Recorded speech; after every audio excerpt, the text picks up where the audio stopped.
For more than a decade, Canada struggled to buy the F-35 fighter jet from the United States. The process was filled with political drama, scandals, rising costs, and constant changes in government decisions. But after years of debate, Canada finally approved the deal in January 2023, signing a massive $13.3 billion agreement to purchase 88 F-35A fighter jets. It looked like the long-running story was finally over. Yet now, only 2 years later, Canada seems to be reconsidering the entire plan. The first aircraft has not even arrived in Canada, but Ottawa is already exploring possible European alternatives. This is no longer just political talk behind closed doors. Canada is seriously thinking about walking away from one of the biggest defense deals in its history. So what went wrong? And can Canada really turn its back on Washington after coming this far? In this video, we break down the full story. To understand the situation, we need to go back to where it all started. Canada's F-35 journey actually began in 1997, long before Google existed and even before the F-35 itself was built. After years of delays and arguments, the deal was finally confirmed in 2023.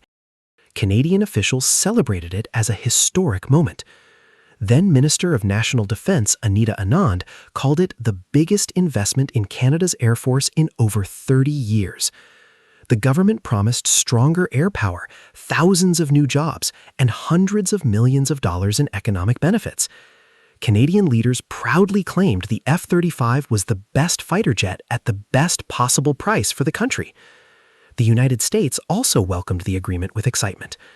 American military officials praised Canada as a close ally, while Lockheed Martin spoke about strengthening Allied air power and boosting NATO cooperation. On the surface, everything sounded perfect. But behind the scenes, the deal had always been controversial. Back in 2010, former Prime Minister Stephen Harper pushed the F-35 through a sole source agreement, which quickly triggered political backlash across the country. Costs kept increasing, critics questioned transparency, and many Canadians saw the project as a disaster waiting to happen. The controversy became so serious that Justin Trudeau even promised to cancel the F-35 deal during his 2015 election campaign. For a time, it looked like Canada would move on completely. But despite the scandals, delays, and political battles, the F-35 somehow kept pulling Canada back in again and again. Before we go deeper, make sure to like the video and subscribe to the channel. Most people who watch these videos are not subscribed, and your support helps us continue creating detailed deep dives into military technology, fighter jets, and global defense stories.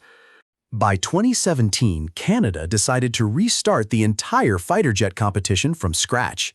2 years later, the bidding process officially opened, and by 2021, only 2 aircraft were left standing: America's F-35 and Sweden's Saab Gripen. Canadian officials promised the competition would be fair, even saying that if Lockheed Martin failed to meet Canada's requirements, they would simply choose the Swedish jet instead. But in the end, Lockheed Martin checked all the boxes, at least on paper, so Canada moved ahead and signed the deal. The country was finally committed. The first 16 F-35 fighter jets were already paid for, with deliveries expected to begin in 2026. If everything stayed on schedule, the full fleet of 88 jets would become fully operational sometime between 2032 and 2034. After decades of delays and arguments, it finally looked like the story was over. But if there's one thing history taught Canadians about this deal, it's that nothing about the F-35 saga is ever simple. And sure enough, another dramatic twist soon arrived. On March 14, 2025, only hours after Prime Minister Mark Carney took office, Defense Minister Bill Blair shocked the country with a major announcement. Speaking to Canada's public broadcaster CBC, Blair revealed that the government was now actively reconsidering the F-35 deal. He explained that while the Air Force had selected the F-35 as the fighter it wanted, Canada was now exploring other options as well. Suddenly, the idea of buying European fighter jets was back on the table. Blair even suggested that Canada could end up operating a mixed fleet, with European aircraft joining the F-35s already on order. One thing became very clear. Serious discussions were happening behind closed doors about what was truly best for Canada's future defense strategy. At first, many people thought Canada was about to cancel the entire contract, but officials quickly tried to calm the situation down. According to Blair's office, Canada was not canceling the F-35 program, at least not yet. The first 16 jets were still moving forward as planned. However, the rest of the multi-billion-dollar order was now being carefully reviewed. In other words, Canada was starting to ask difficult questions before committing fully to the remaining aircraft. And the biggest reason behind those questions was one man, U.S. President Donald Trump. Since returning to office, Trump's aggressive foreign policy has shaken many American allies, but Canada felt the pressure more than most. From trade tariffs to controversial comments about annexation, tensions between Washington and Ottawa became increasingly uncomfortable. For decades, Canada heavily depended on the United States for security and defense. In fact, nearly 80% of Canada's defense spending went toward American weapons and military systems. That dependence seemed acceptable when the U.S. was seen as a stable and reliable partner. But now, many Canadian leaders believe those days may be changing. Concerns over America's commitment to NATO and international alliances are forcing Canada to rethink its entire strategy. Prime Minister Mark Carney openly admitted that Canada needs to reduce its dependence on the United States. During a visit to London, notably his first major foreign trip after taking office, Carney told reporters that Canada's security relationship had become too focused on America and needed to diversify. And that single visit spoke volumes. Instead of heading to Washington first, Canada's new leader chose to strengthen ties with European allies. This is no longer only about politics or diplomacy. It is also about value for money, long-term independence, and making sure Canada is never left vulnerable if relations with the U.S. become unstable in the future. Canada is now under massive pressure to strengthen its military. The country currently spends around $22 billion every year on defense, but NATO has been pushing Canada to spend even more, around 2% of its total economy on military power. To respond, former Prime Minister Justin Trudeau announced a huge increase in defense spending, including billions of dollars over the next few years and tens of billions more over the next 2 decades. A major part of that money is meant to protect Canada's massive Arctic territory, especially as Russia and China continue expanding their military presence in the region. But this shift is not only about buying new weapons or fighter jets. It's also about one very important question. Who can Canada truly trust for its security in the future? And this is where the controversial idea of an F-35 kill switch enters the conversation.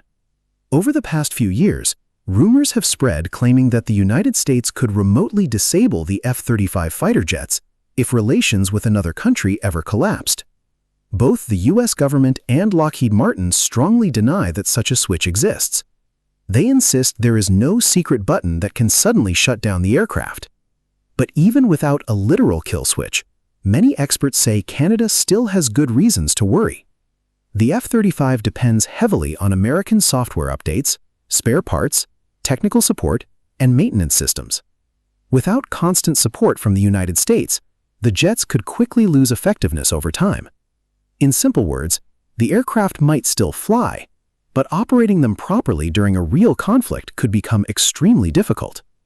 Defense expert Stacey Pettyjohn explained that this dependence gives Washington enormous leverage over any country operating the F-35. And in today's tense political climate, that dependence makes many Canadian officials uncomfortable. The fear is not really about a hidden button that turns the aircraft off. The real fear is that if relations between Ottawa and Washington ever became hostile, the United States could limit access to critical support systems, spare parts, or software updates. That alone could seriously weaken Canada's Air Force, so even if the famous kill switch is mostly a myth, the bigger concern about depending too heavily on the U.S. remains very real. But even if Canada wants to step away from the F-35 program, doing so would not be easy.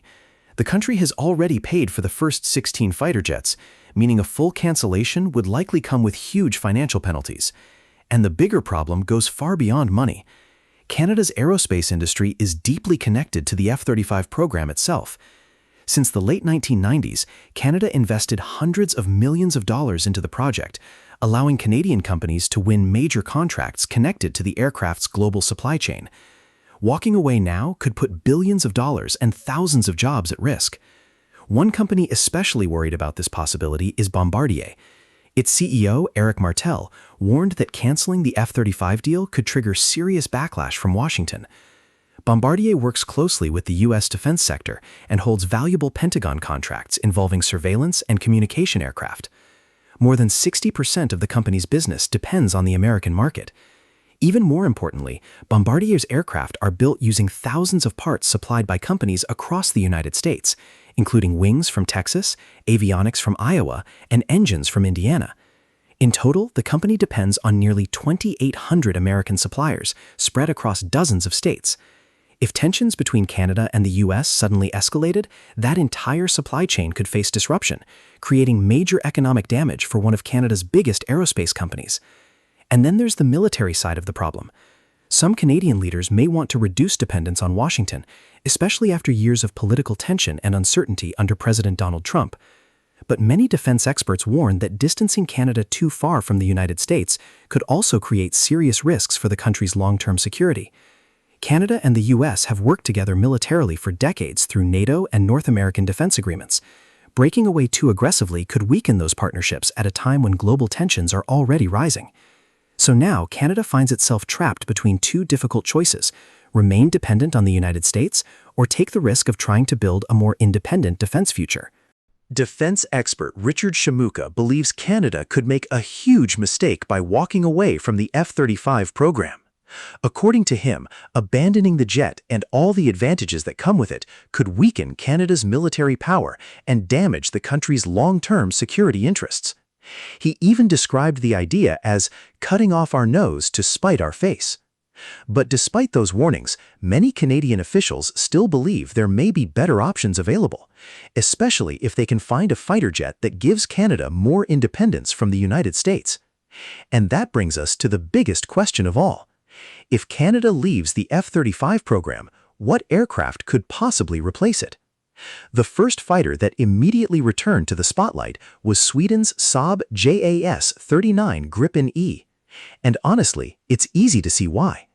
The Gripen E was already Canada's second choice during the original fighter competition, coming very close to beating the F-35. This jet is built for modern warfare.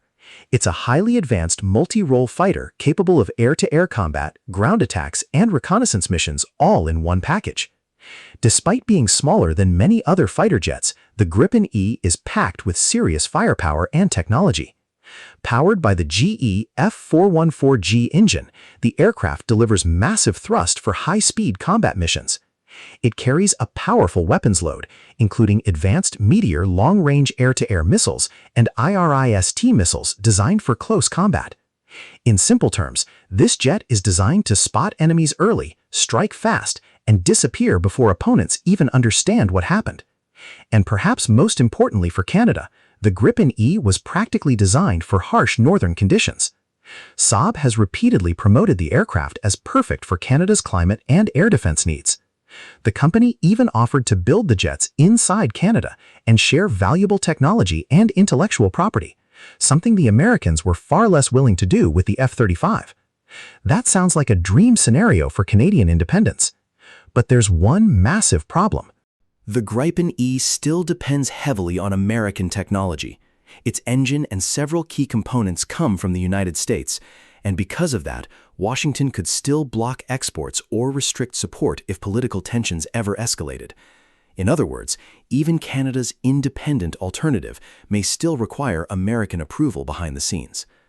Another aircraft being discussed is France's Dassault Rafale, one of the most battle-tested fighters in the world today.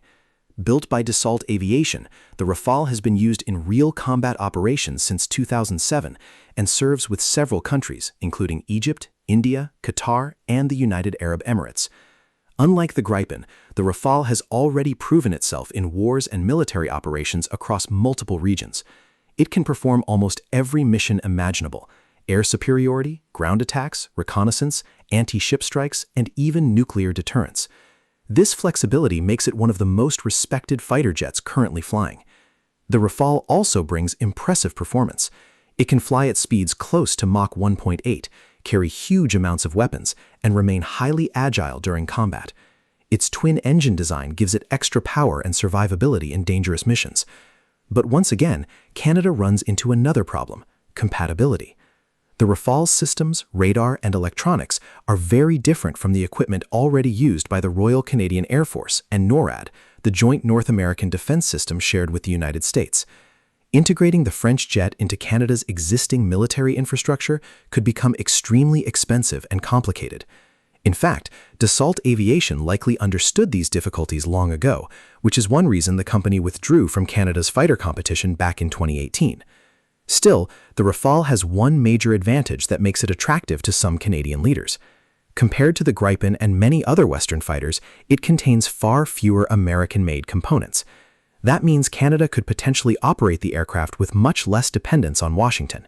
And right now, that idea alone is becoming increasingly appealing inside Ottawa. That lower dependence on American technology could actually become a major advantage for Canada. Unlike the Gripen, France's Dassault Rafale would give Ottawa far more freedom from possible U.S. political pressure or export restrictions. But there's another European fighter that has also entered the conversation, the powerful Eurofighter Typhoon, and this aircraft is something special. The Typhoon is not built by just one country. It's the result of a massive European partnership involving Airbus, BAE Systems, and Leonardo, combining the expertise of the United Kingdom, Germany, Italy, and Spain into one advanced fighter jet. The Eurofighter Typhoon is designed to handle almost every mission imaginable.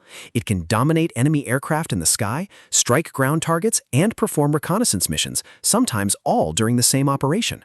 One of its biggest strengths is flexibility. The aircraft can quickly switch roles depending on battlefield conditions, making it one of the most versatile fighters in the world today. And when it comes to speed and maneuverability, the Typhoon is an absolute monster. Powered by two Eurojet EJ200 engines, the aircraft can reach speeds of Mach 2 at high altitude. That's more than twice the speed of sound. The engines produce enormous thrust, giving the jet incredible acceleration and agility during combat. Whether it's high-speed interceptions or intense dogfights, the Typhoon has repeatedly proven itself as one of the best-performing fighters in the skies. But despite all that power, Canada runs into the same problem once again: compatibility. Like the Rafale, the Typhoon does not perfectly integrate with Canada's current military systems and defense infrastructure tied closely to the United States and NORAD, and that creates a huge headache. By this point, many people naturally start asking a simple question.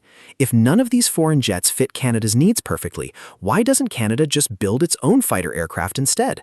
At first, that idea sounds exciting. A fully Canadian-made fighter jet would give the country complete independence and solve many political concerns overnight. But experts say reality is far more complicated. According to defense analyst Richard Shimuka, building a modern fighter from scratch could take many years and cost enormous amounts of money.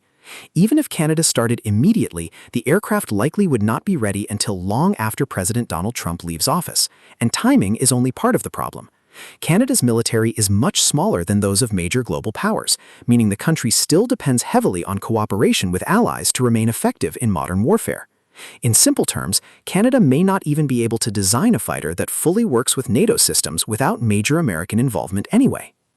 And this is exactly why the F-35 keeps looking more and more impossible to replace.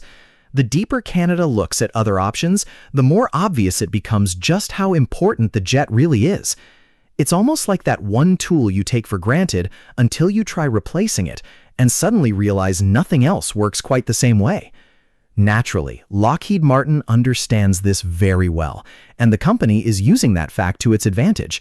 As Canada debates its future, Lockheed Martin has been aggressively defending the F-35 program.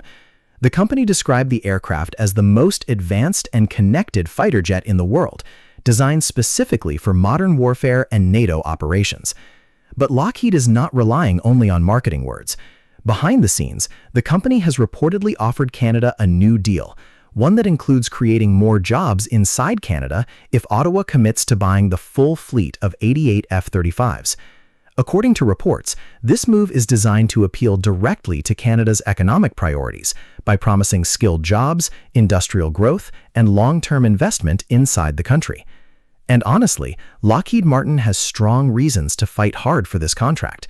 Recently, the company faced a major setback after President Trump awarded Boeing a massive contract to develop America's next-generation F-47 fighter jet. Following that announcement, Lockheed Martin's stock dropped sharply.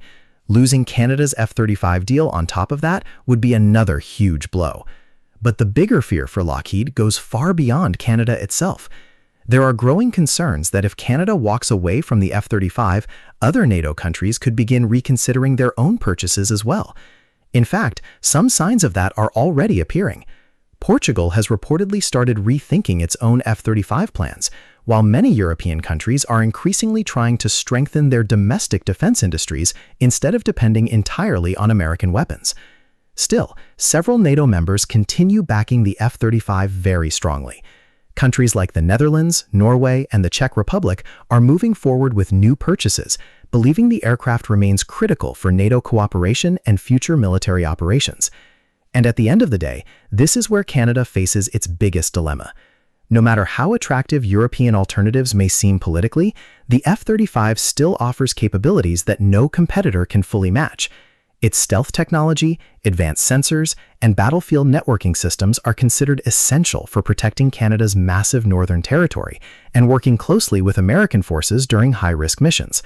European fighters are powerful, reliable, and battle-proven, but none of them fully replicate what the F-35 brings to the table. So now, Canada finds itself caught between two competing realities. On one side is the growing desire for more independence from the United States. On the other is the hard reality of national security and military effectiveness. And that leaves one final question. Will Canada follow politics or follow strategy? Let us know what you think in the comments below. And if you enjoyed this deep dive, make sure to like the video and subscribe for more stories about the technology shaping the future of modern warfare.